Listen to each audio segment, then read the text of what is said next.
Hello everyone, কেমন আছো সবাই? আশা করি প্রত্যেকে খুব ভালো আছো। আমরাও খুব ভালো আছি। আবারও নতুন একটি ভ্লগ নিয়ে চলে এলাম। তো আজ মেহুর পাপার উইক অফ, তো সেই জন্যই আজ আমরা ভেবেছি দুপুরের লাঞ্চটা বাইরে থেকে করব। তো সেই মতোই রেডি হওয়ার পালা। তো দেখো আমি রেডি হয়ে গেছি, আর এদিকে হচ্ছে মেহুকেও দেখায় মেহু কত সুন্দর করে রেডি হয়েছে। আর আজকে কিন্তু মেহু সম্পূর্ণটাই নিজে ডিসাইড করেছে যে কোনটা পরবে না পরবে, সে ক্লিপই বলো, ড্রেসই বলো, আর সানগ্লাসই বলো। তা ওকে কেমন লাগছে অবশ্যই জানিও তোমরা আমার মিষ্টি সোনাটাকে। আর এদিকে আমি ভিডিও করছি আর ও ভাবছে আমি ফটো তুলছি, সেই জন্য বিভিন্ন পোজে দাঁড়াচ্ছিল। তো যাই হোক, আমিও রেডি হয়ে গেছি। আর এদিকে বাইরে বেরোতে গেলে মেহুর খাবার আমি অবশ্যই নিজের সাথে করে নিয়ে যাই। আর মেহুর খাবারে আজকে ছিল গোবিন্দভোগ চালের ভাত, মিষ্টি কুমড়ো সিদ্ধ, পেঁপে সিদ্ধ, আলু সিদ্ধ আর ডিম সেদ্ধ। তো চলো খাবার নিয়ে আমরা বেরিয়ে পড়েছি। আর আজকের ওয়েদারটা এত সুন্দর ছিল তোমাদের কি বলবো। দেখো একদম মেঘলা ওয়েদার আর ঠান্ডা ঠান্ডা হাওয়া দিচ্ছিল, বেশ দারুণ একটা ওয়েদার।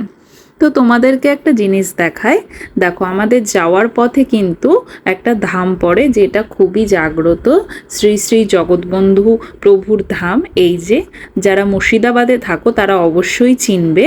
আর এদিকে পড়েছিল এই যে মা কিরিটেশ্বরীর মন্দির, এটাও 51তম সতীপীঠের মধ্যে একটা মন্দির। তো এরপরই আমরা ফাইনালি পৌঁছে গিয়েছিলাম সেই আমাদের গন্তব্যস্থলে, সেই রেস্টুরেন্টে। তো এটাও যারা মুর্শিদাবাদে থাকো অবশ্যই চিনবে, পাপ্পুদা ধাবাতে গিয়েছিলাম।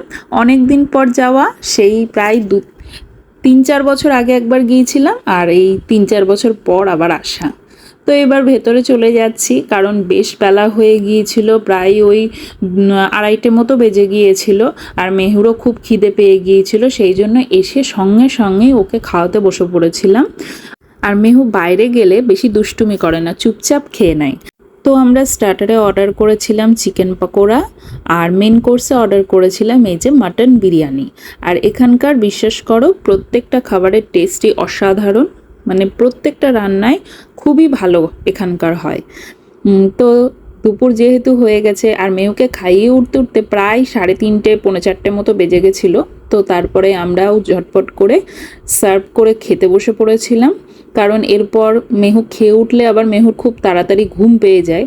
তো সেই জন্যই তাড়াতাড়ি করে খাওয়া। তবেও আজকের দিনটা বেশ ভালো এনজয় করেছে। আর এই যে খেয়ে দিয়ে বেরিয়ে দুটো আমুলের আইসক্রিম নিয়ে নিয়েছিলাম, একটা বাটারস্কচ, একটা ক্রিমি রিচ। তো মেহুর দেখো এখন একদম মুড অফ হয়ে গেছে, মানে ওর ঘুম পেয়ে গেছে। তো এবার তো বাড়ি ফেরার পালা। তবে আমরা 3জনেই আজকে বেশ ভালো সময় কাটিয়েছি। বাচ্চা নিয়ে অত তো হয় না, তবু যেটুকু পেয়েছি ওইটুকুই আমার কাছে বা আমাদের কাছে অনেক। কেমন লাগলো ব্লগটা অবশ্যই জানিও, আর এইভাবেই আমার পাশে থেকো। চলো আজকের মতো টাটা।